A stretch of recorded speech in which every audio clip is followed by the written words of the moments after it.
Good evening, folks, and welcome to the live stream. I hope you're all very well this evening. Let's see who we have on tonight. We have Templar, Master Templar, great to see you. Jared Mack, great to see you once again. Amax C is here too. Colin Thompson, great to see you. Liam Vickerman is here as well. Great to see you, Liam. We also have Raven 1983 Witch, great to see you too. Who else have we got? We have lots of messages from Liam.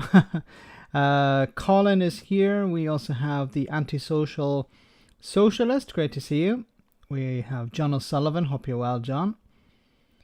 Eddie Wolfie, great to see you. We also have Bernie, great to have you on. CGM is here, great to see you, CGM. Aki's Mad up there in Scotland, hope you're well. Chatty Rat is here too. We also have Killer, great to see you once again. Hope you're fine. Stuart is on. Who else have we got? Casper, great to see you. Tiny Demolition Lover, hope you're well up there in Scotland too. We have Number 3, great to see you once again. Ryan Harvey, great to see you. We have Young Ralph. We have 91 Leeds, great to see you. Asperger's Europe, great to have you on, hope you're fine. We have Bumbling Boris Buffoon, great to see you too. We have Sir Larry the Cat, great to have you on, Sir Larry. How do you put up with them? At number 10. Cole is here. Great to see you, Cole08. Roshin is on. Great to see you. Frederick, Jim, and so many more. Hope you're all very well this evening. Hope you had a very nice weekend and you're ready for another week of madness. It just gets worse and worse, doesn't it? So we're talking about, of course, the stop the boat, not stop the boats, but stop the boat. I'm not going to sing, okay, don't worry. Not rock the boat, but stop the boat. Because of it's not the boats, but it's the boat, the baby Stockholm. We talk a little bit about the economy. The European Union saying no to Rishi Sunak's plan to stop the boats as well, and Labour doing a bit of a U-turn when it comes to child benefit, but we'll come to that later. Just want to cover a few stories here. Here's an interesting one. Prison building experts called in to expand UK's migrant detention centres.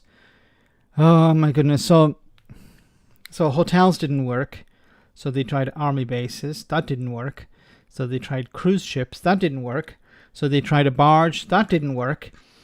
Ascension Island was also mentioned. That was taken off the table pretty quickly, and now it seems to be we're not going to put people in. We're not going to make people feel like they're criminals, but we're going to put them in a prison. Don't do it. No singing. Yes, Killer.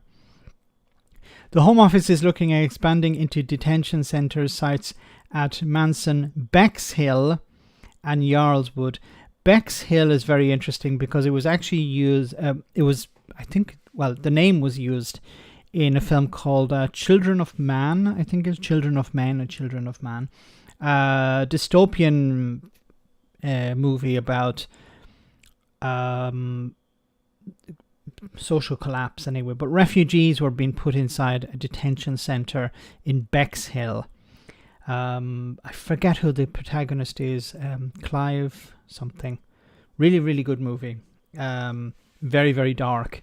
But do check it out if you can. The book is probably better. Can you turn your mic up a bit? Oh, okay. Let me move my mic a little bit closer. Maybe that's a bit better. Yeah. Excuse me. The Home Office has called in construction experts to help expand migration detention centres using designs based on prisons amid the small boats crisis, the I newspaper can reveal. Construction firm Lang O'Rourke has been given a given £1 million contract to help with rapid construction of new blocks at immigration removal centres in England. The government has been attempting to rapidly expand the capacity of its migrant centres amid the failure so far of its Rwanda scheme to start deporting asylum seekers there. Lang O'Rourke, a major UK construction firm with experience in building prisons, is to establish whether it is viable to build new blocks on sites at Bexhill in East Sussex, Yarlswood in Bedfordshire, and at the Manston in Kent. The firm is expected to be paid £1.1 million for the work. That's quite good, which began in July and is set to finish in October. The contract was categorised on the government website as prison building construction work and services related to the detention and rehabilitation of criminals. Oh, God. So Roger Gale, the Conservative MP whose constituency includes the Manston Processing Centre, where asylum seekers are taken temporarily for checks once they arrive in the UK, told the I newspaper that the new building on the site would represent mission creep, and that he was against it being treated as a refugee camp. This is what I think the plan is going to be. So they can't put people on barges, that's not working. They can't keep people in hotels, that's not working. So they're going to build detention centres or camps. This is probably, from the Tory point of view, the best solution, because they're probably going to be far away. And then this idea that we're going to put people in prison, it will be presented as some sort of deterrent. Will it work? No, it won't, because people abroad don't know about these sites. They don't know about Suella Braverman or Rishi Sunak. They just know that I want to get to Britain. And putting them in prison basically isn't going to work as a deterrent.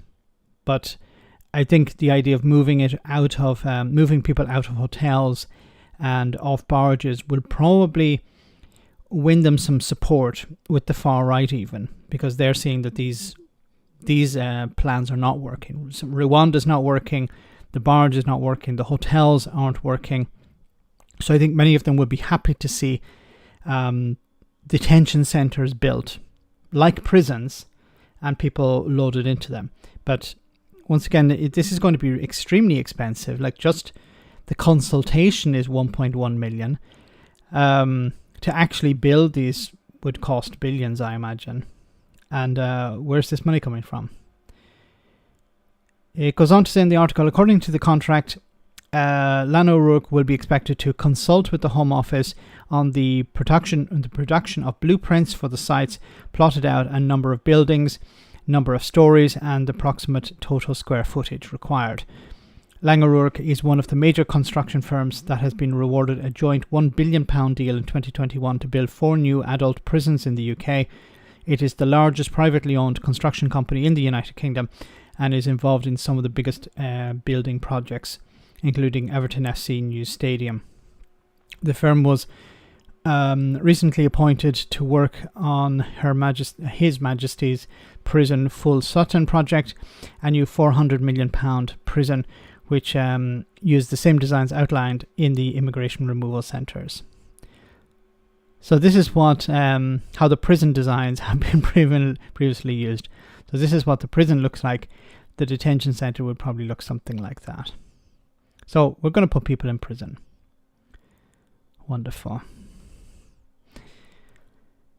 The Tories aren't working. No, they're not. Britain invented concentration camps. I don't know if it was Britain invented, but they certainly were one of the first countries to use them, especially, well, it was during the Boer War when they put the women and children of Boer fighters in concentration camps for their own protection. That was the official line. Many say it was an attempt to convince the Boer fighters to give up. It's holding these people ransom. Alistair, thank you so much for that super job. Camps history repeating yet again. UK leads the way. Sarcasm. It'd be like, yeah, we're going to have our world-beating detention estate, or detention centres, or detention camps. I don't know if they're going to use the word concentration, but probably not. The Tories are very, very much determined to avoid the use of that word. In 2022, a man died at the Manston Detention Centre of diphtheria after having arrived from the UK from Iraq. Arrived to the UK from Iraq on a small boat earlier, a week earlier. 49 cases of diphtheria were identified at Manston in 2022. This is a problem with putting a lot of people into a detention center, but also the issue of putting people in a detention center. People have been traumatized. Some people have, left a country where they were imprisoned. They got out of prison, they escaped, or they were released, for some reason, and then they leave the country and seek asylum in the United Kingdom, and then what happens? They're put in prison again. It's not the best solution, but this whole thing about we need to detain people, we need to hold them and not process their claims so they can never contribute to society is a ridiculous position to take. The EU has planned similar detention centres, the EU or member states. And I've criticised the approach, for example, Greece has taken when it came to asylum seekers crossing the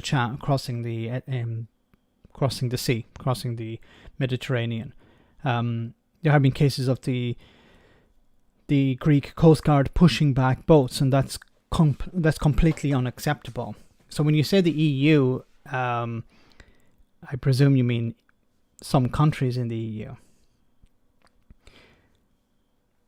The origin of concentration camps is disputed, for your information. Thanks, Gareth.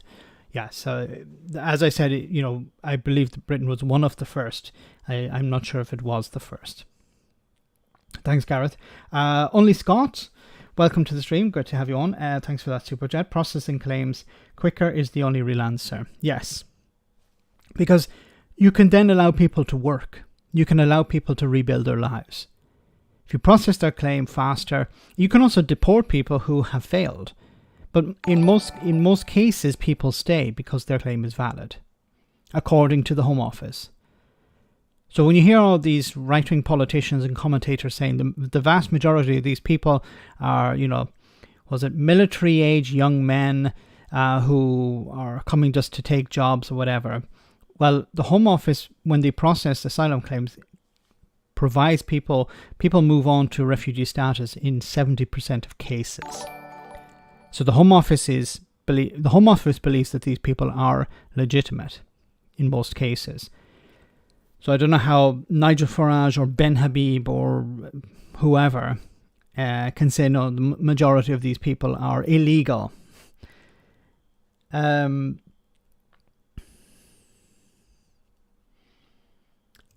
many billions of the world's population can we take? As many as want to come.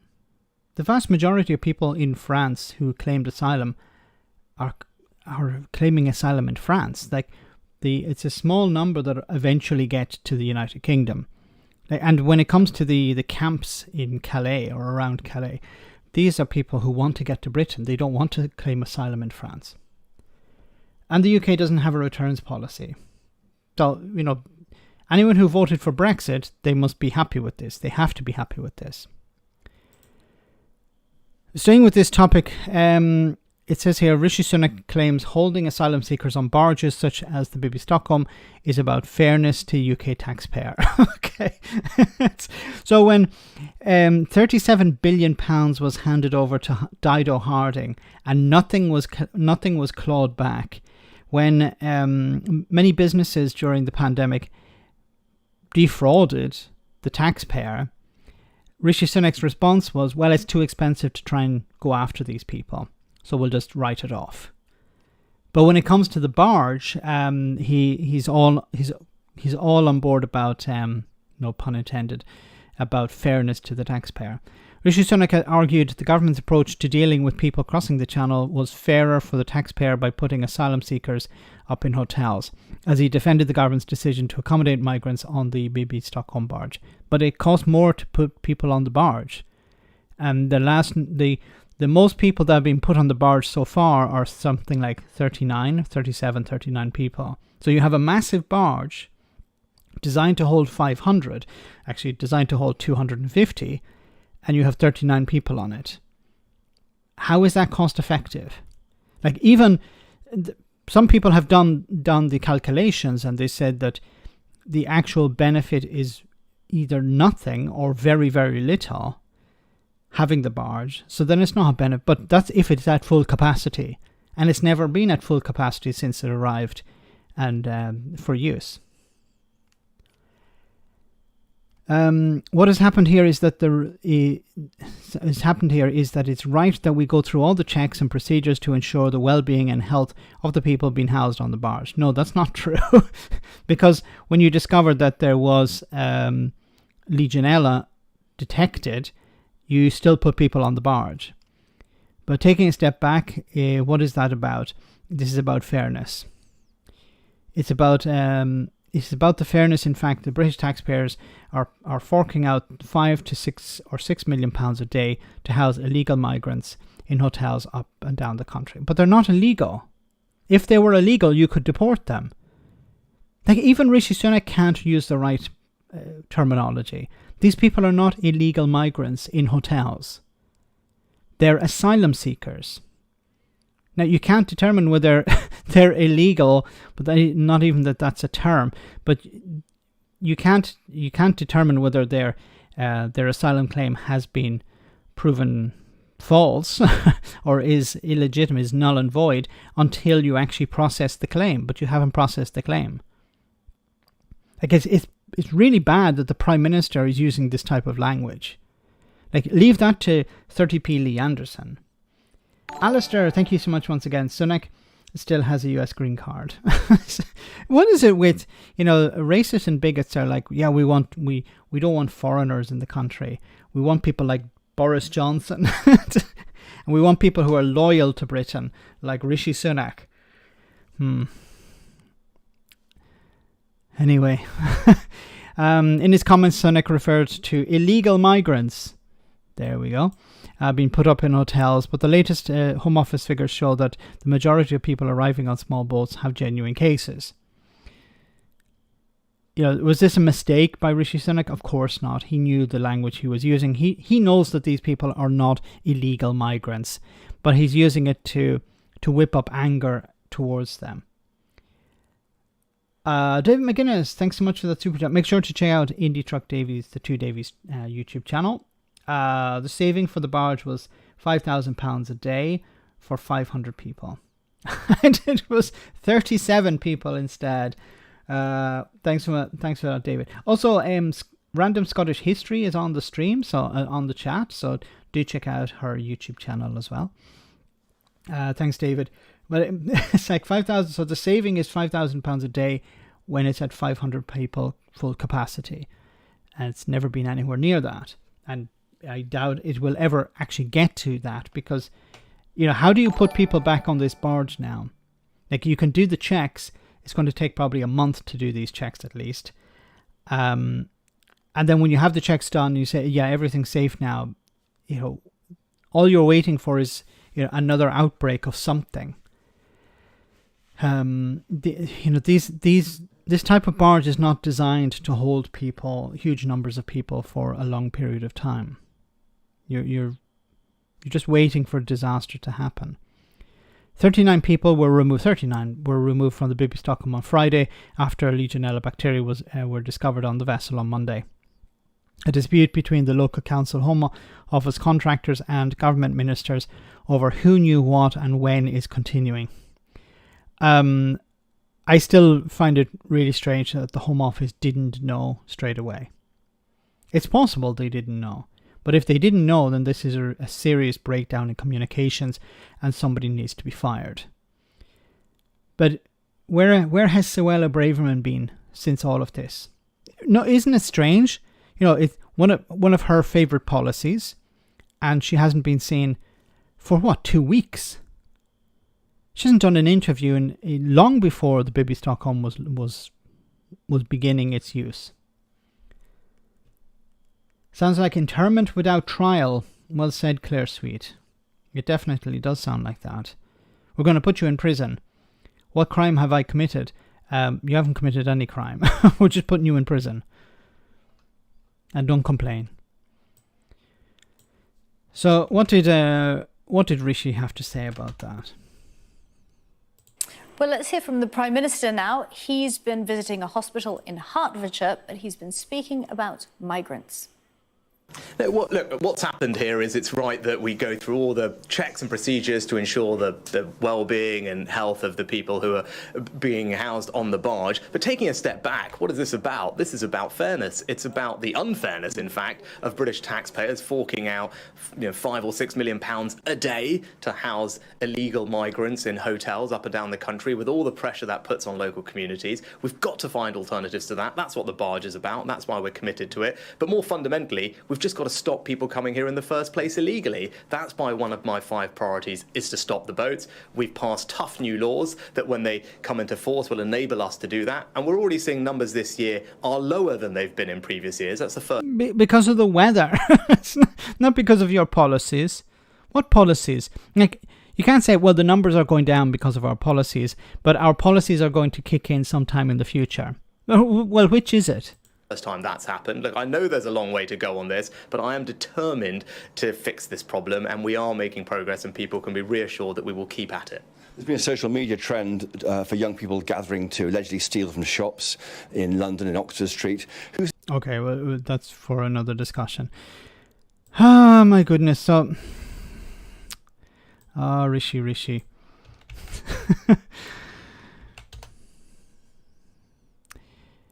Refuses to say if he was informed about potential health risks. So he was asked, Rishi Sunak has refused to say whether he was personally warned about potential health risks for asylum seekers on the BB Stockholm after bacteria was discovered on the barge. So that is a yes.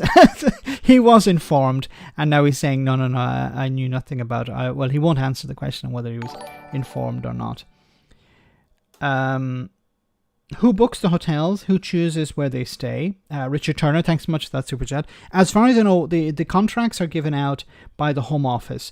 So the Home Office, I believe, gives a contract to a hotel or to some sort of service provider, and then they provide the facilities. So the Home Office don't decide who goes there, but they'll probably say, we have for like 500 people, we need a hotel to put them in. And a Tory donor steps forward, or a friend of the Conservative Party who has accommodation available. Now, some hotels have been closing down because of COVID, post-COVID, and also because of the cost of living crisis. People have less money to spend, and some hotels are actually making a lot of money at the moment because they're at full capacity. And they know they're going to be at full capacity for the foreseeable future. So if you have a hotel and you're a friend of a Tory MP, you're set up for, well, maybe not for life, but for the foreseeable future. And unfortunately, whatever the Labour Party will take over, they're going to be stuck with this for a while as well, because it's going to take time to process all the claims. The Labour Party has said that they're going to invest resources to bring down the numbers, to bring down the backlog, but that will take time. So I think for people who are running facilities, they're set up for a while. All 39 asylum seekers were removed from the vessel, which was currently okay. While the Home Office says none of the migrants on the barge have shown any symptoms of the disease, concerns have been raised over the fact that people spent 4 days on board the barge after the bacteria was discovered and before they were removed. Mr.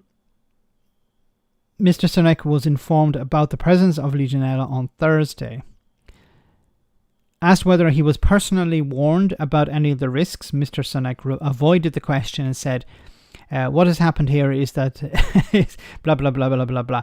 So this is interesting. Did Rishi Sunak know? Probably he did, because this is serious. He knew before the ministers knew. He knew before the people were removed. This is not some, broken down bus or something. This is one of his flagship policies. So as soon as this happened, I imagine the Home Office was informed. The Home Office decided to sit on this. They probably informed the Prime Minister. He got a text message or a WhatsApp, from Suella. Suella, we're in deep shit. barge blocked, okay, something like that. Get your arse home as soon as possible. I'm hiding in the bunker. I'm not giving interviews. Something like that. And then they were, okay, what do we do? Well, let's convene a meeting with ministers, and then we'll see if this whole thing blows over. No, it's not going to blow over. Virus, bacteria we can't really negotiate with them, so we actually have to get people off the barge. That's probably how it went down. Thanks for that super chat, Richard. We have a super chat also from Ninja. Thank you so much, Ninja. A waste of money that could have given nurses a decent pay rise. There are no safe routes for these people to travel to the UK safely and legally. Yes. And this is part of the problem, is you have the racists and bigots say, well, just, they shouldn't come, they should stay in France. But they want to arrive in the United Kingdom. If you created a safe route, they could arrive in the United Kingdom without handing over thousands of euros to people smugglers. You could destroy the people smuggling gangs in overnight. If you said, okay, from tomorrow, we're going to have a safe route for people. They arrive in Calais, they present themselves, and then they're going to be transferred across the English Channel. They arrive at an airport, they present this type of, they present themselves, and then they can fly. Normally, plane is not the way to go, because airlines have been fined in the past for allowing people on planes that haven't the right paperwork. So this is asylum seekers generally don't arrive by plane, but you could have something at the port in Calais, or you could have a processing center in Calais or near Calais where people can arrive and make an asylum claim. And the French government have said on a number of occasions that we would allow that if you want to set one up. Because think of it from the French point of view. There's a load of people sitting in Calais who don't want to be there, and they are, these camps have been bulldozed a number of times. The French don't want them there. They don't want to be there. So the French would be happy to say, yes, set up a processing centre here. These people are moved out of here and they can go to Britain. And if they're rejected, they can be deported in some way. But the Tories don't want to do that. And it'd be much cheaper than all of this fiasco with barges and hotels and prisons and all sorts of crap. Thanks, Ninja. We also have one from Random Scottish History. Yay! Hope you're well and your new new kitties. I hope they're fine. Send them our way. Scotland will take those finding hassle in England. No, as if we can't. We have the need and the space. I imagine Scotland would like to have a different approach, would certainly have a different approach when it comes to asylum seekers. They would allow them to work, for example. I believe in France, asylum seekers are allowed to work. So they can immediately start rebuilding their life. They say, okay, I start the process of making a claim to stay in this country. And I think Scotland would have a similar policy to that of France. Asylum seekers would be allowed to work. And what's the downside of them working? They're doing jobs that many people don't want to do. There's a skills shortage at the moment. And if they are registered and working, then they're not working in the black economy. So they're paying taxes. Like, some people may eventually be deported. Their claim is not valid. Okay. But that's what most of them understand when they arrive in the country. There's a chance that I could be deported, but I want to take that chance anyway. Thanks so much, Random Scottish History. Gareth, once again, thank you so much, Gareth. Concentration camp, a camp where persons are confined, usually without hearings and typically under harsh conditions, often as a result of their membership of a group the government has identified as dangerous or undesirable. It matches the description. It's difficult to get away from that. If the Tories' plan is to put people in prison, Why? Because they're asylum seekers. Thanks so much, Gareth, and you're correct. The ship was built in 1976, nearly as old as me. I think it's been rebuilt a number of times.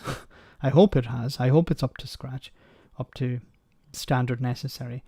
Although the complaints haven't been about the building, the ship itself, the barge itself. The complaints have been about, of course, what's happening within it. Nat, thanks so much for that super chat. Suella Braverman, is that lefty Legionella? Yeah, the bacteria is left wing. That's the problem. There have been rumors that Meghan Markle was seen fiddling with the pipes.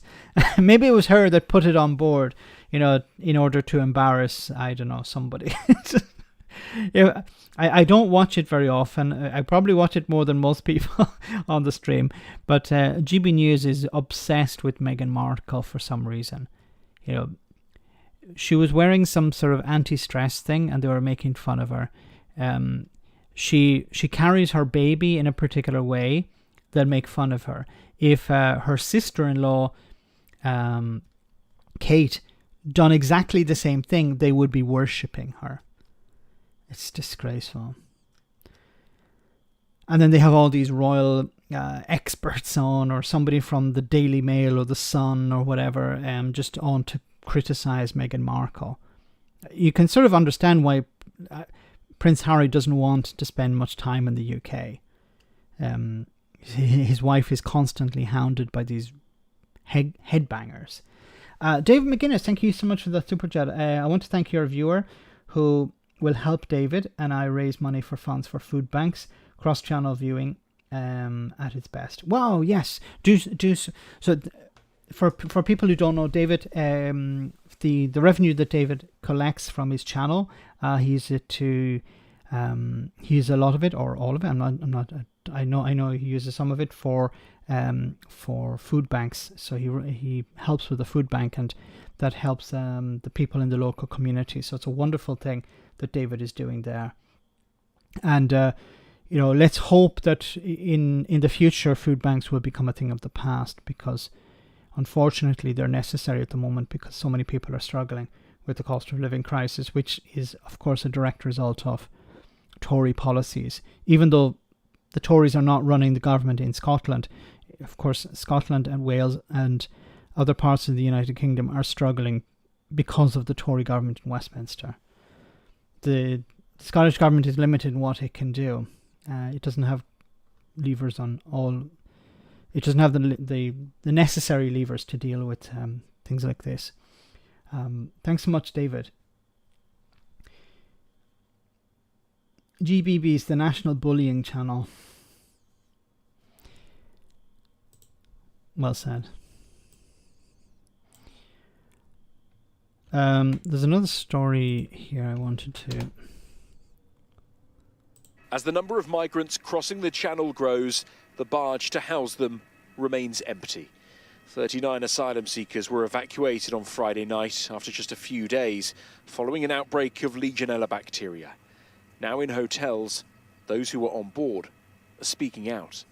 We're just a few metres away from the hotel that is now housing those asylum seekers who were on board the Bibi Stockholm last week. There's quite a security presence outside. Some of those security are highlighting journalists to the asylum seekers as they come and go.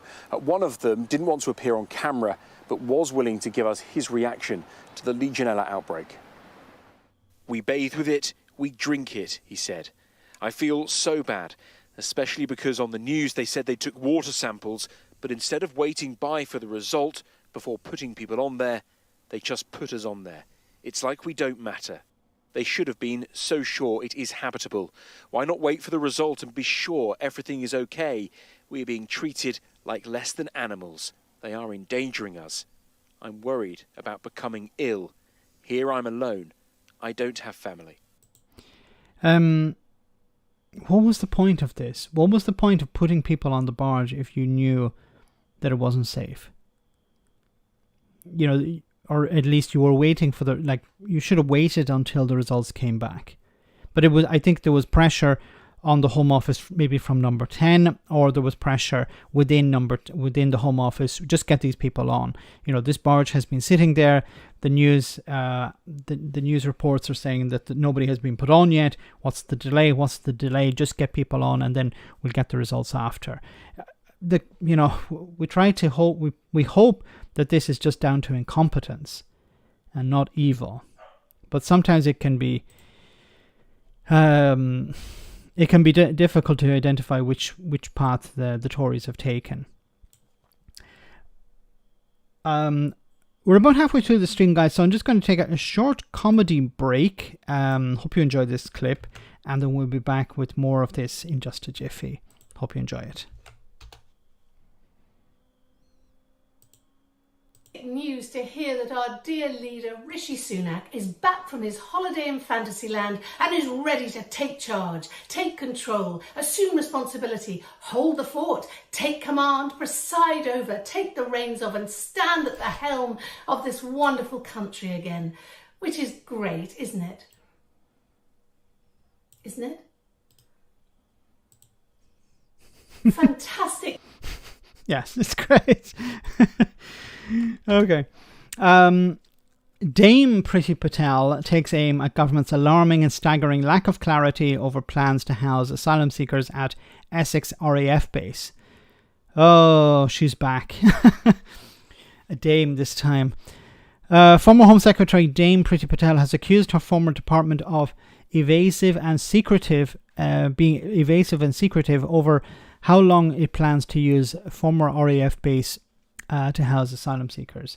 Maggie Pye, thank you so much for that super chat. The Tories look like regime planning a genocide. It definitely looks like that. I don't know if that's true or not, but when it comes to, for example, austerity, they were told that austerity would kill thousands, hundreds of thousands, and they went ahead with it anyway.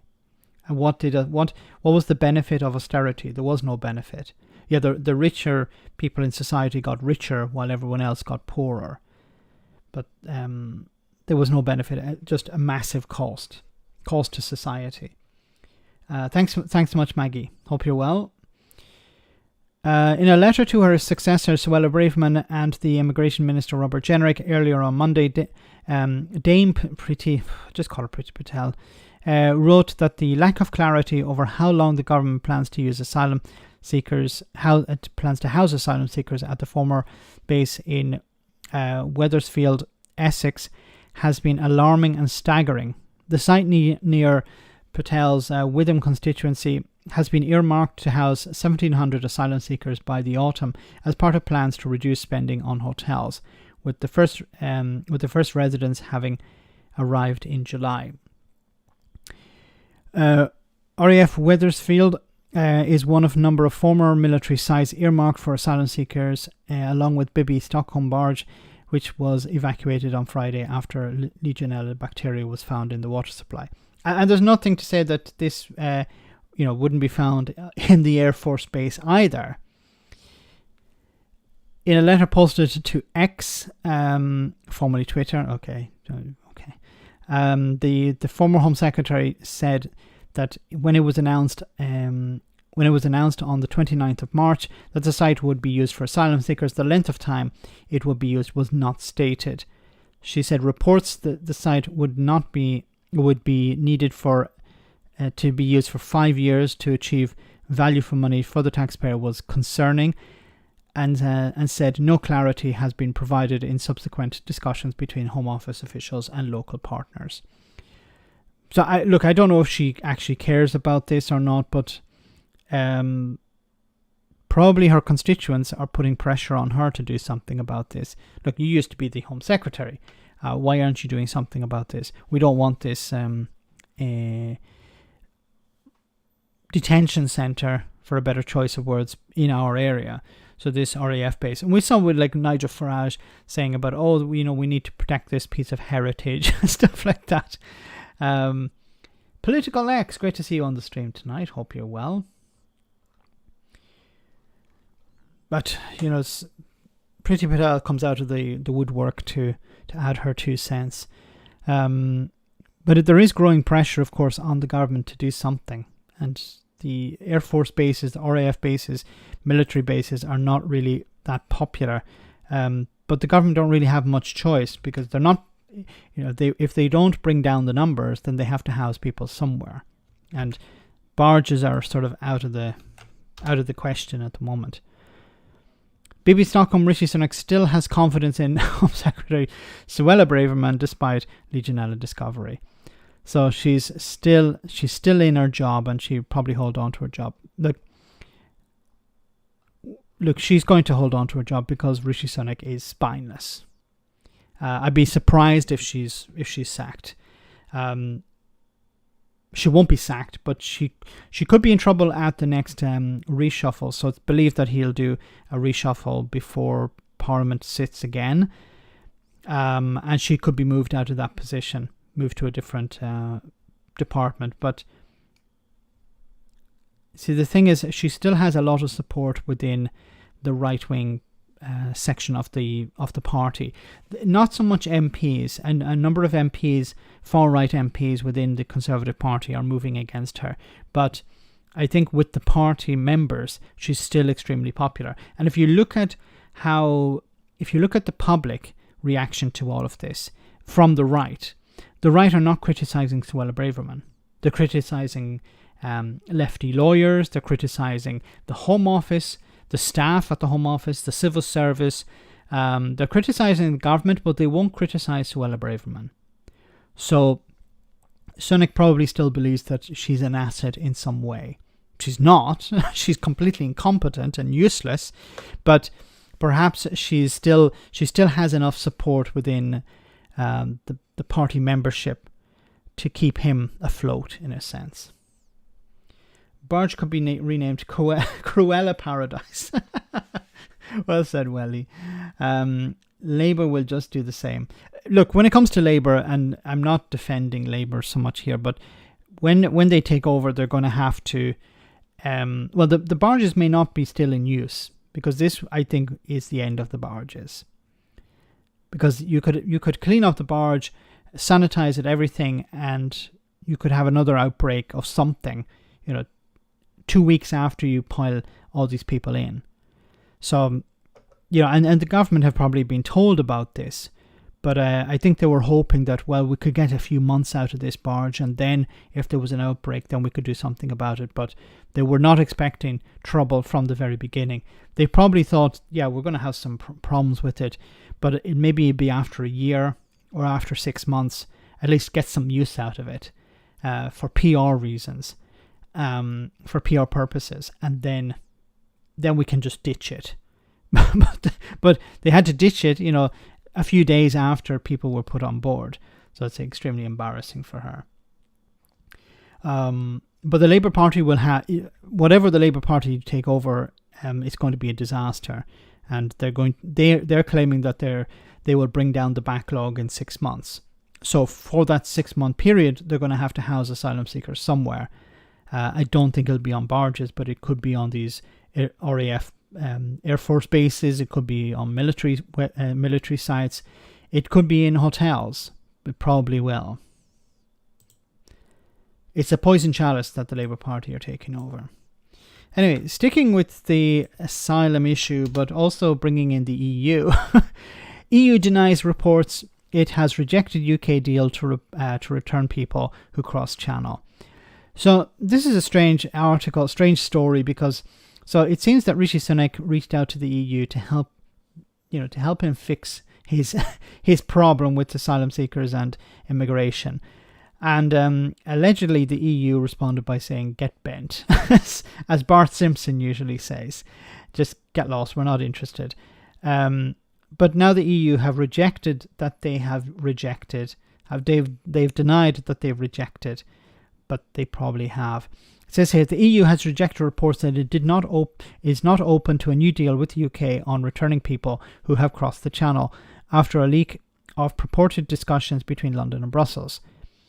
A leaked copy of a memo on discussions from with the UK National Security Advisor Tim Barrow was reported to have included mention of an aide to European Commission President Ursula von der Leyen ruling out post-Brexit returns agreement. Von der Leyen's aide Birjan Seibert reportedly said that in the memo that the Commission is not open to a UK-EU readmission agreement. However, the spokesperson for the Commission denied Seibert had said what was attributed to him in the memo, which was reported by the Daily Mail and the Times. We have checked, and we have checked, and Mr. Seibert did not say that, the Commission spokesperson said when asked about the memo. Okay, so well, is it a case that the EU will agree something? Probably not at the moment, anyway, because they have their own issues to deal with, and there are and many times the EU will respond by saying, yes, but we are dealing with most of the asylum seekers in Europe, on the continent of Europe. EU member states are dealing with them. Like Poland has an issue, Germany has an issue, France has an issue. And then you have the UK come, ringing our doorbell saying, but we have a big problem too. And we're like, no, you don't.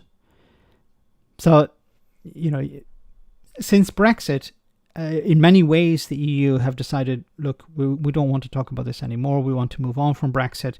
The UK, we'll deal with the UK when we have time, and we're willing to do that. If there's something that can benefit the EU, then yeah, we'll discuss that. If it's Northern Ireland, that's a separate issue. We have to work together on that. But if it's something, if it's about helping Rishi Sunak out with racists and bigots, then it's not really going to, register much on the European Union's radar. David McGuinness, once again, thanks so much, David. I'm surprised that there are any old military bases left. Almost all MOD bases in Scotland have been sold off. The armed forces now rent them back. Freedom of Information has revealed this. Do you think Scottish independence is on the cards? So they're already planning for Scottish independence. We sell off the military bases and then we rent them back.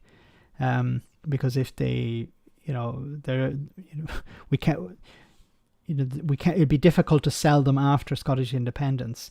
So that could actually be, or it could be just a money-saving exercise. It's cheaper just to rent it than to actually run it. So that could be the case. But it could be a case also that they're already planning for Scottish independence.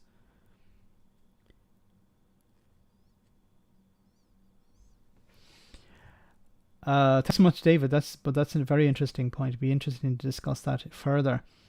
Gareth, once again, thank you so much, Gareth. EU, you hold all the cards and the boat people. Yes. It's sometimes I say Brexit is a bit like somebody who tore up their gym card outside the gym. And then is banging on the door saying, I want to be able to still use some of the equipment, but like a member, but not have to pay membership. That's the Brexiteers. Anyway, I just wanted to touch on that. So the EU are like, no, we have bigger issues to deal with than a few boats that are crossing the channel. Now this is more a French-British issue, not an EU-UK issue. Moving on to the economy. Yeah, so we know that wages have been lagging behind inflation for some time now. We're in the midst of a cost of living crisis. Everyone's feeling the pinch. But it looks like some of the pressure on our wage packets is starting to ease. So the latest figures in show that wages rose by 7.8% in the 3 months to June. That's compared to the same period last year. That's the highest figure since comparable records began in 2001. But, and this just illustrates how rampant inflation has been, when you adjust that for the inflation rate, it's completely wiped out. And inflation has been running at 7.9%. So it just shows just how onerous inflation is on the UK economy.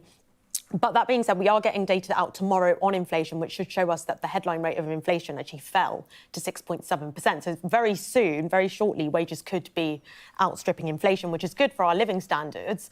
But with all of this, it's a double-edged sword, because although wage growth on the face of it seems like a good thing, it's something that's actually really worrying for policymakers at the Bank of England, because they fear that robust wage growth could fuel inflation even higher. And that's something that they're explicitly trying to stamp out.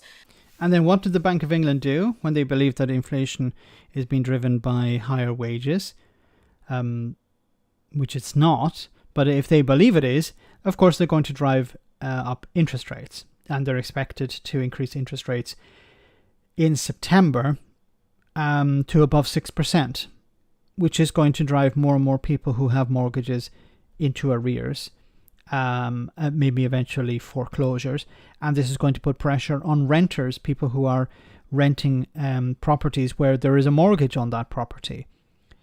Even if there isn't a mortgage on that property, many landlords will put up the rent because they believe, look, there's a chance for me to make some more money. Everyone else is putting up the rent, so I might as well do it too. Which of course is going to mean that people have less money in their pockets to spend on basics. If most of someone's income is going on rent, more and more of that is going on rent, then it doesn't matter if you get a pay increase, because that's going to be completely wiped out. Maggie Pie, once again, mutual benefits are how you negotiate with the EU. Yes. You have to provide the EU with something. Here is something we want to give you, and you do this for us in return. Rishi Sunak and the Brexiteers are like, help us, take back these refugees, and what are you going to do for us? What? What do you mean? What are you going to do? What are we going to do for you? Brexiteers don't seem to understand how negotiations work. We saw the picture of David Davis.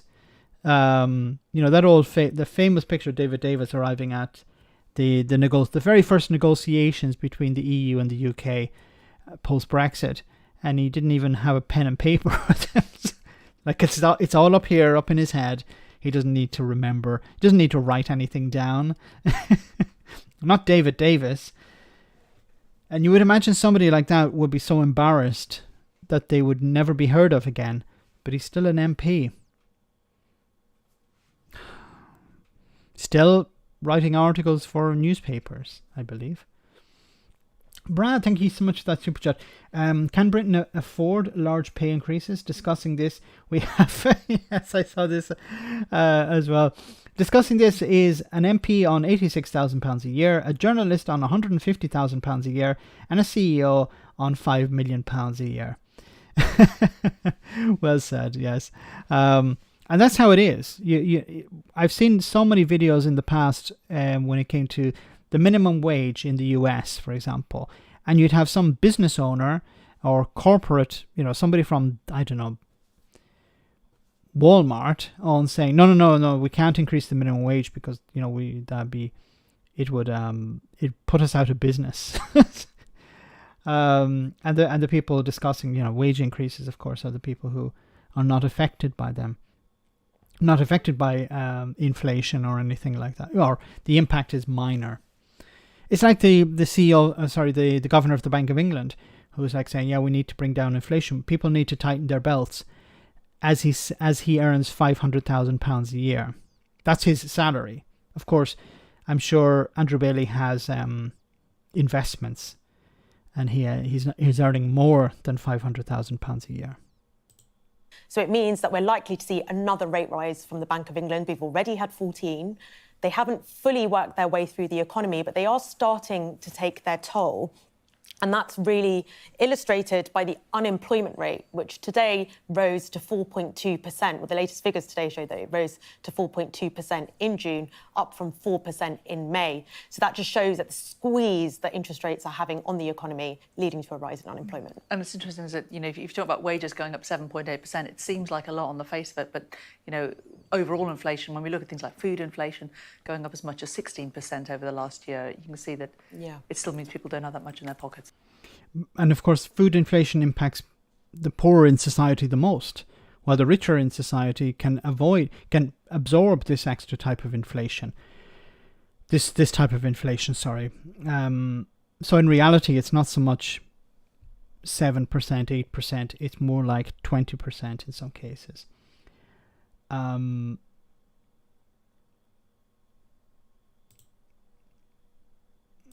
bit more on that.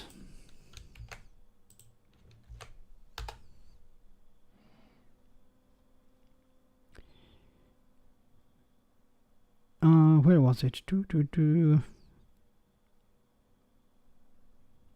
we go. There's light at the end of the tunnel in cost of living crisis, says Prime Minister. It's always wonderful to hear what the Prime Minister, who's married to somebody who's richer than the Queen, which I'm not sure if she's richer than the King, but you know, she's up there, a billionaire. It's always interesting what a guy who's married to a billionaire has to say about the cost of living crisis. Prime Minister Rishi Sunak visited a hospital today as he pledged an additional £250 million of funding to boost 30 NHS trusts this winter. Somebody posted online and they were like, you know, he's meeting people in a hospital. And he says, "Is this a real hospital or one of the ones that we invented?" As part of our 40 new hospitals. He insisted that there's light at the end of the tunnel in the cost of living crisis. People just need to, you know, tighten their belt. They have to, what was the term he used? Oh, I forget the term. Maybe someone in the chat will remember that. He used the term, hold their nerve. Yeah, you have to hold your nerve. So, you know, during the cost of living crisis, just hold your nerve. Hold back on that purchase of a new Ferrari. Hold back on that on that extension to your listed building. Just hold your nerve there. You should be able to get by. Reducing inflation with a number is a rising cost. With a plus number is rising cost. Yes. Thanks so much, Richard. Light at the end of the tunnel scraps HS2. Inflation, once you know, as long as there's something, people are losing out. Rishi Sunak was trying to suggest, I think it was Rishi Sunak who was trying to suggest that, well, if we bring down inflation, people have more money in their pockets. If you bring it to minus numbers, yes, they do. But in reality, you know, if inflation is 10% this year and 5% next year, people still have less money because it's 5% more expensive. Like, Rishi Sunak should know these things, or he's just relying on people not knowing. Anyway, he insists that light at the end of the tunnel in the cost of living crisis, which has seen food prices and mortgage rates soar in the wake of the COVID pandemic. I always wonder what would have happened. How would the Tories have reacted if the pandemic had not happened? Like, how would they be explaining inflation and issues like this? What would they be blaming? Would they be blaming Brexit? No, of course not. So the pandemic was a useful distraction when it came to protecting Brexit. Asked whether the rise in wages will force the Bank of England to push up interest rates further to curb inflation, Mr. Sunak said that's a matter for the bank. But he added the best way to be able to bring inflation down and stop them going up is to bring inflation down. That's why my first priority of my 5 priorities is to have inflation. I don't have a plan, but I have a priority. My priority is to have inflation. Is inflation halved? No. You know, it's always interesting. It's like when inflation is going up, it's nothing to do with Rishi Sunak.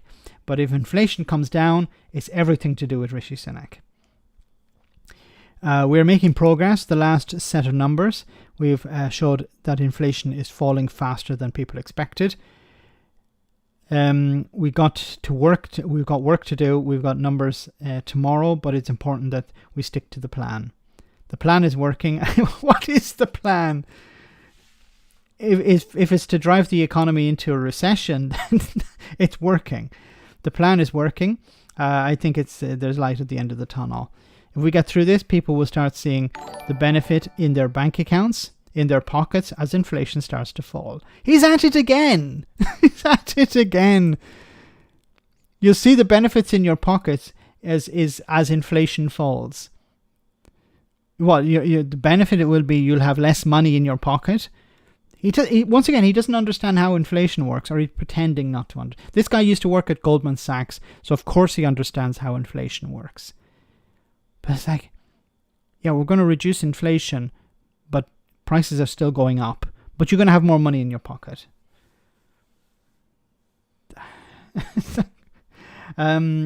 Put your belts in.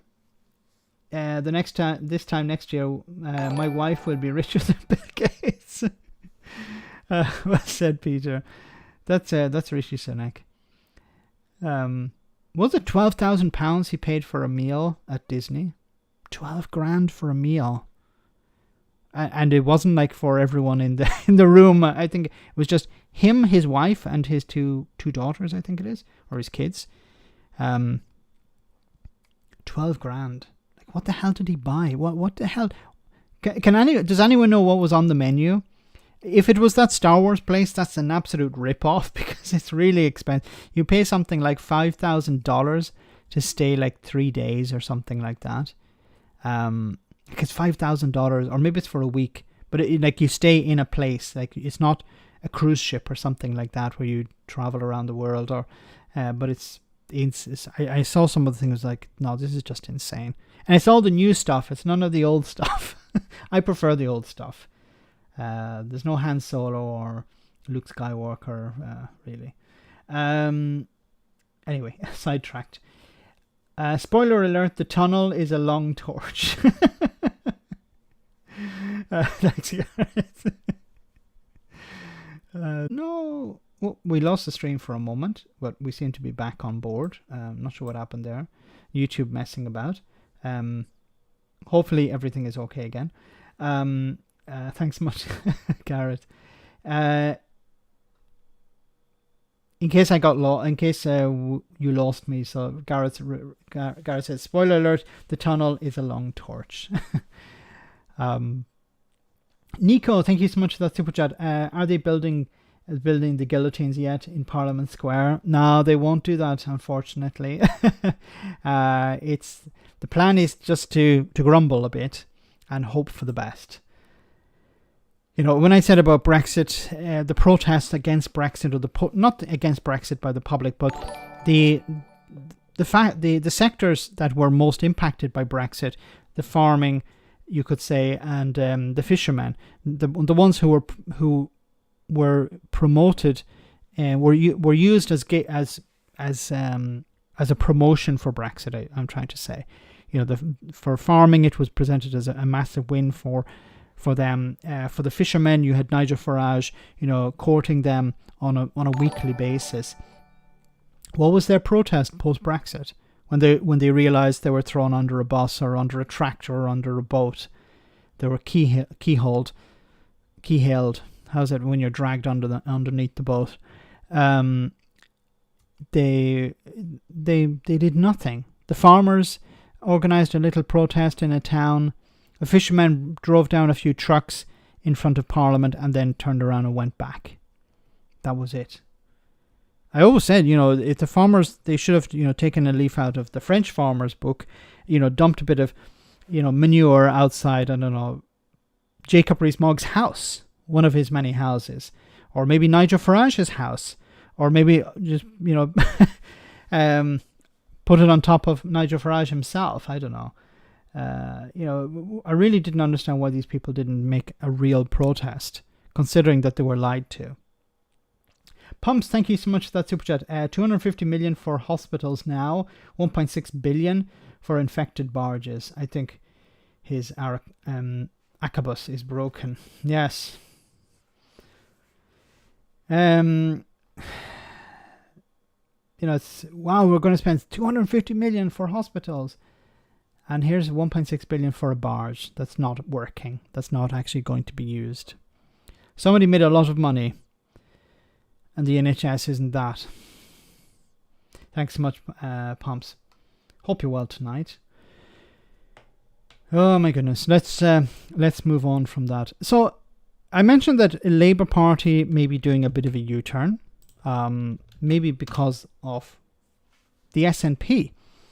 So Starmer softens stance on two-child benefit cap amid SNP attacks ahead of by-election. So we're not sure when this by-election is going to take place. I don't think it's in the report, but there is a by-election following one SNP MP who broke COVID rules in a pretty drastic way. She did. She travelled on public transport when she had tested positive, I believe.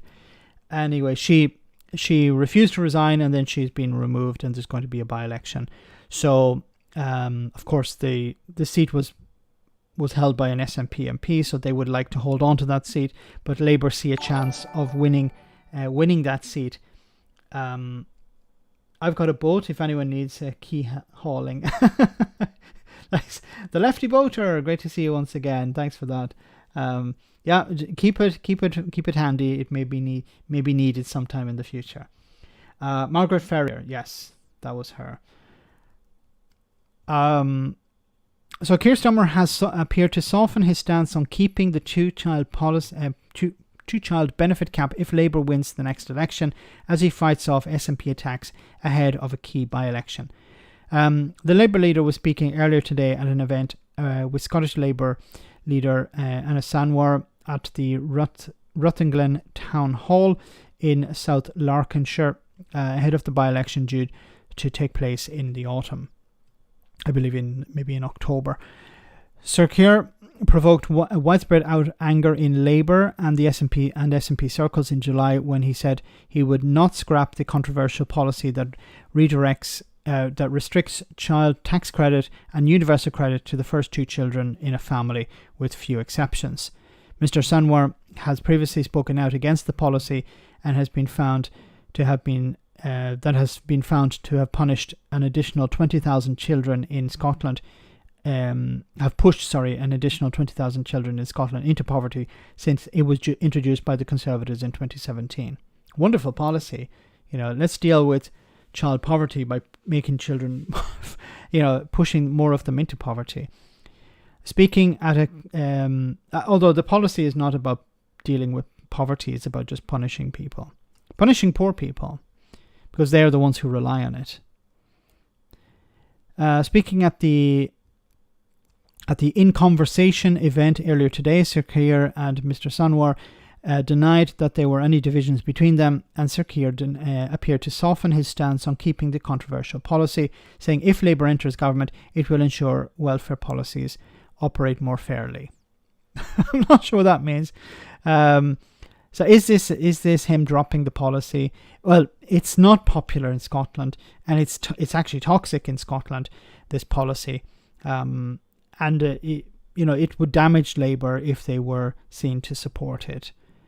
This is a big problem for the Scottish Labour Party. They can't be too independent, because then they're seen as not a unionist party. But then they can't be too tied to Westminster, because Westminster is extremely unpopular in Scotland.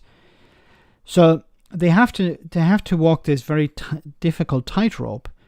Okay, do we appear closer to Scotland and more independent in our way of dealing with policies? Because Scottish Labour is more to the left or more progressive in many people's eyes than Labour in Westminster.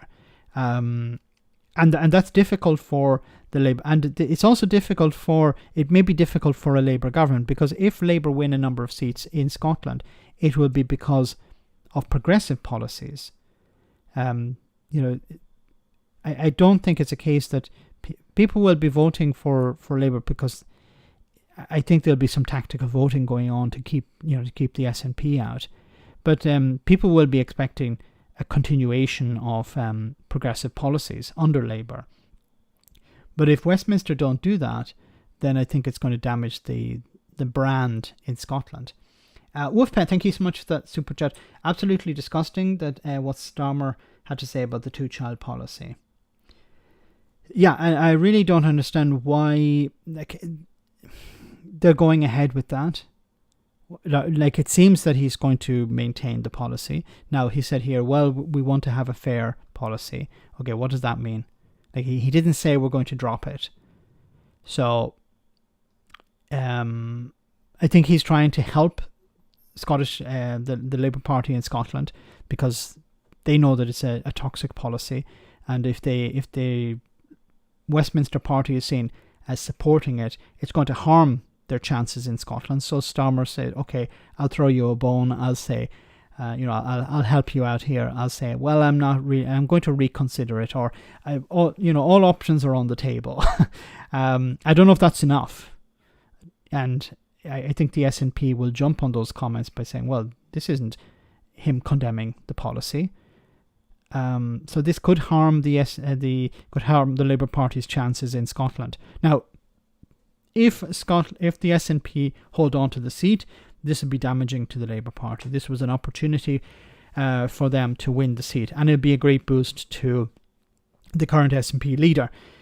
If the SNP lose the seat and Labour win it, it could also be a problem for Starmer, because if they win it based on policies that are, different to the Westminster policies, if they're more Scottish policies, more in the sense of independent with a small I, this could be damaging it could be not damaging, but a problem for Starmer, because then he'll be trying to,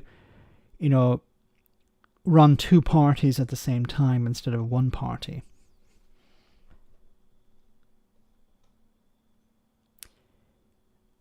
None of them Labour in Scotland will deliver. There is no Scottish Labour Party. They're an accounting unit for British Labour in Scotland. Starmer getting cosy with Murdoch, not the mark of a true Labour leader. I think it's like Tony Blair in 1997. He felt he needed the Sun newspaper, the Daily Mail, or not the Daily Mail, but the Sun and the Murdoch empire in order to win. And maybe Starmer feels the same. It's not something I support. I call them the scum whenever I can, and that's what that paper is. But is it the real politic we're dealing with here? Starmer will blame Scottish Labour like he did blaming Can in Uxbridge. Starmer lost us Uxbridge for being politically avoid of policies. Yeah, it was convenient to blame Sadiq Khan for the loss of Uxbridge. Oh, it was the ULEZ policy. It was his fault. Instead of actually explaining to the public, and the public should have. This was easy for the public to be informed on. This was a Tory policy.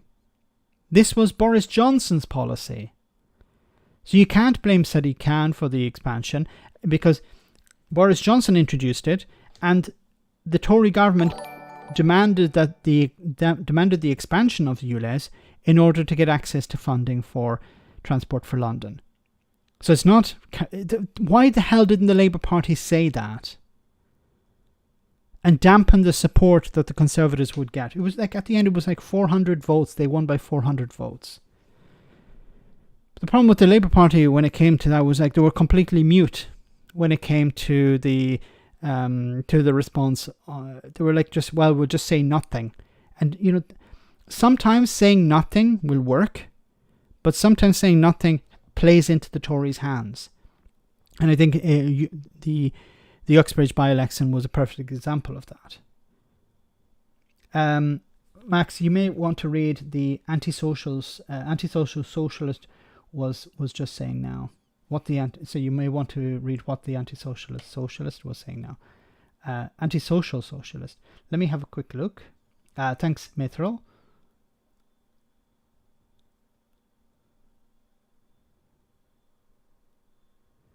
I'm now a confident and capable software developer, and I specialize in websites and custom web apps using full stack development using Ruby on Rails.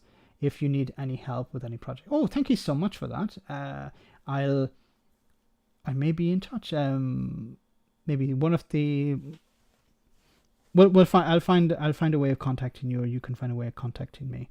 But it could be something to definitely web development. I'd like to have a bit more reach. Maybe using that as is a way. I'll join the Discord channel soon. Cool. That's great. That's the best way to reach out.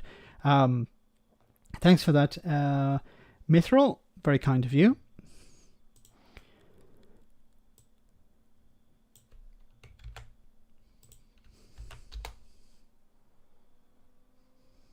By quite a few.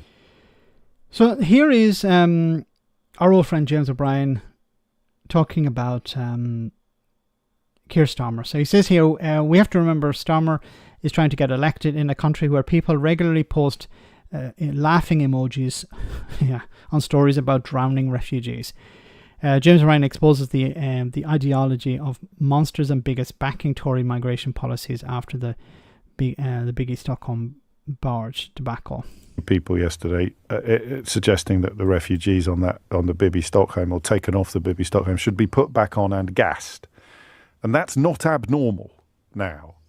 In fact, you reminded me yesterday that when we talk about what Keir Starmer has to do to get elected, we have to remember that he's trying to get elected in a country where people routinely put laughing emojis on stories about drowned refugees.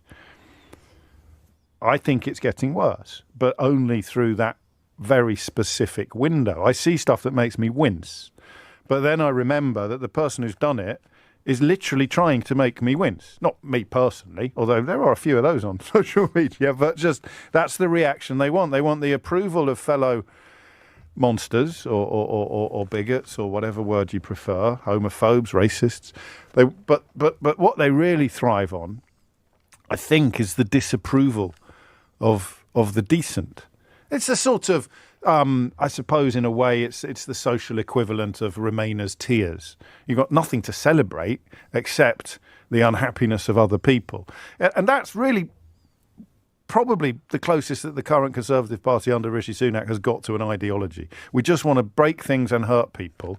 And our supporters will love it. They will celebrate. So what are we going to break next? European Convention on Human Rights. Brilliant. Get me the Daily Telegraph on the phone. We'll have an article tomorrow explaining why we've got to come out of the European Convention on Human Rights. And who else are we going to upset? Oh, refugees. Stick them on a barge full of Legionella. That would be great. Yay. So that's it. That's the ideology. And people love it. You know, they're still not doing great in the polls, but they're still around the 30% mark. There's still a lot of people out there loving this stuff, lapping it up. You've got 30p Lennox actually saying the quiet bit out. 30p Lennox. I'd love to see Max and James having a chat. I actually reached out. So I'll say this, and I'll be honest with you guys. The last time I was in London, I sent an email to LBC asking, is there a chance I could speak with James O'Brien? Like, even just to have a coffee with him, just to, like, in the green room, not to stalk him or anything. Like, I'm not expecting to go on the show because, you know, what would I add? But no, it would have been great to have a chat with him, just to have a coffee with him or something. But they didn't get back to me. But I have tried to call the show a number of times. But the lines were busy, or they said that they call me back and they didn't call me back, because when you call them, they usually call you back on the number. So I don't know if it's because we're like, it's Italy. I'm not going to call them back.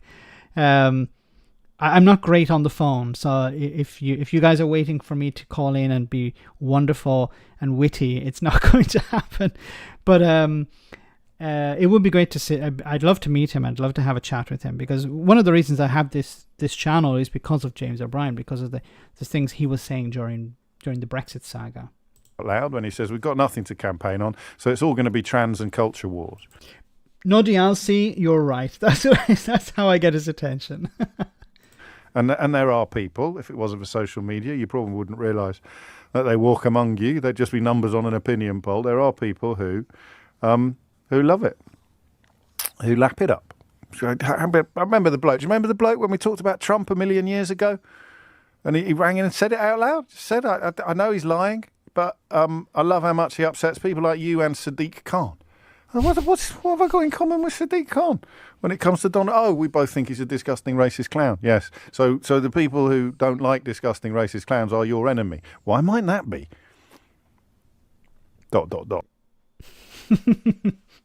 Well said. And it's true. It's not about actually presenting something. Brexit is no longer about winning. It's about watching people get upset. And I've run into these people as well. They're like, yeah, well, you know, when I say, what have you won? And they're like, oh, well, you've lost. That's what I've won. And I was like, okay, that's it. Guys, we're almost at the end of the stream, so I want to cover this final story today about Ireland. 68% of young Irish adults still living with parents. And I think this is something that's quite similar in the United Kingdom as well. Now, when I was growing up many moons ago, I remember one of the first things you want to do when you reach the age of 18 is get out of Dodge, get out of your parents, under your parents' feet. You want your independence, and independence is really important. You know, sometimes getting a car or a motorbike or something provided you with independence, but the ultimate independence was getting out of your parents' home. Renting a flat or renting a house and sharing it with others.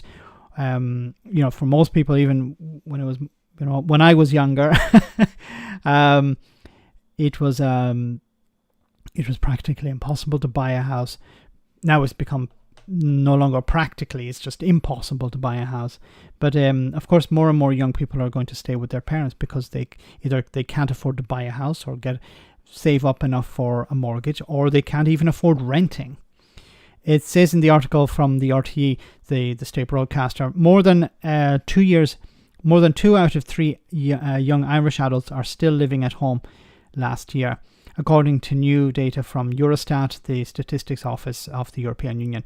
Its latest figures show 68% of Irish adults aged between 25 and 29 were still living at home last year. That is a sharp contrast to rates in other European countries such as Denmark 4.4, Finland 5.7, Sweden 6.3.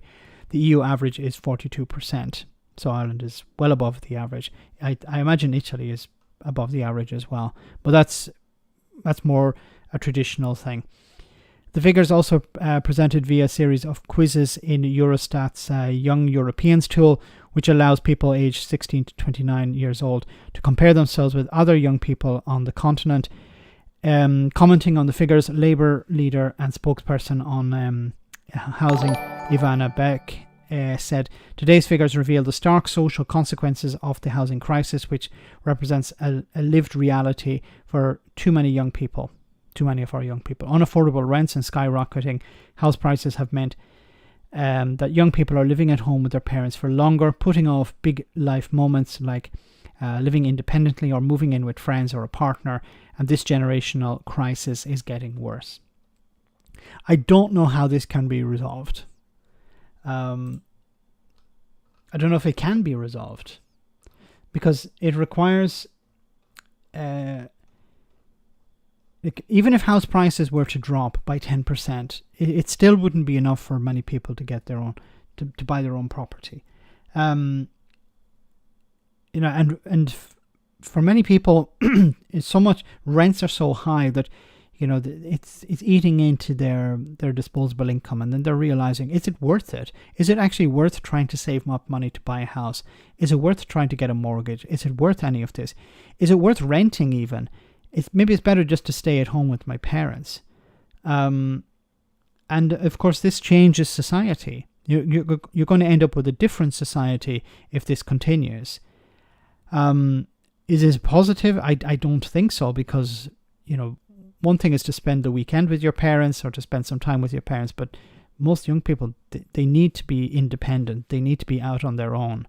It doesn't... I don't think it's healthy for most people. Not for many people it's okay, but for most people it's probably better to be out. And I don't see how this is going to get better. The current government don't seem to be interested in fixing it.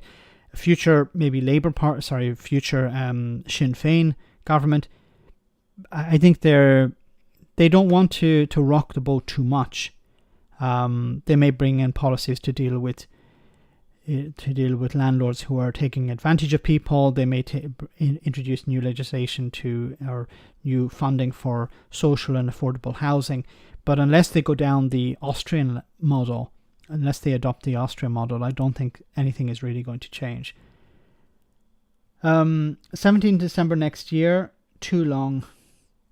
Well, some of us ain't got a choice, Max. No. Housing crisis, Tory crisis. It's a similar crisis in the UK as well. I think it's a crisis for all of Europe, a housing crisis. But in some countries it's dealt with much better. For example, in Italy, you can rent a property for 4 years and then renew that lease, or renew that contract after that 4 years for another 4 years.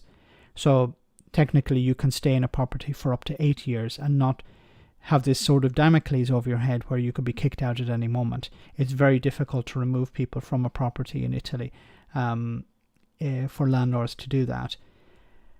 And landlords can't also increase the rent willy-nilly as they can in Britain and Ireland. So the protections for renters are much stronger, for example, in many European countries.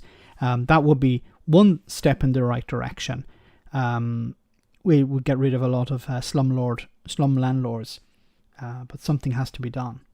You need both legislation to protect tenants, but you also need massive investment in social and affordable housing. But I don't know if Sinn Féin, who would be the next government, are planning that.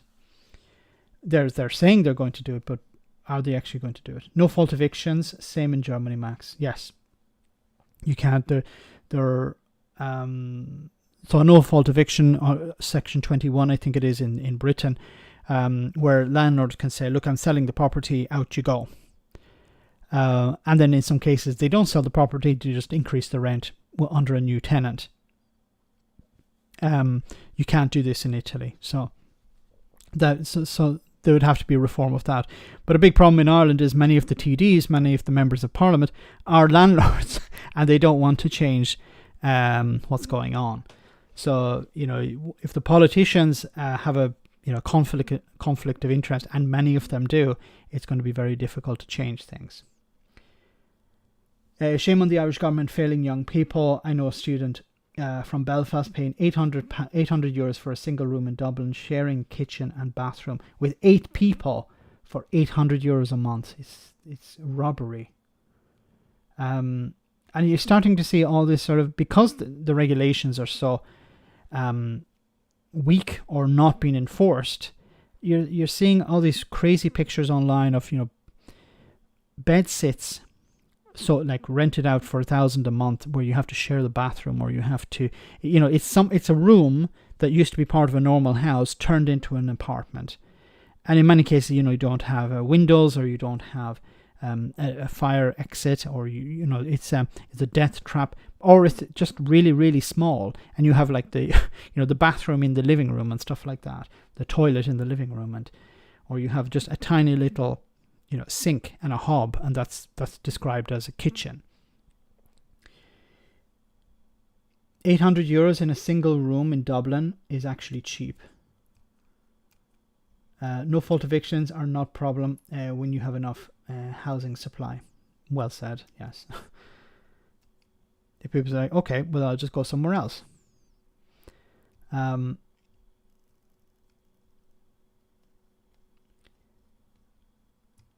There is a guy who covers this in Ireland. He's written a book about accommodation and renting and stuff like that.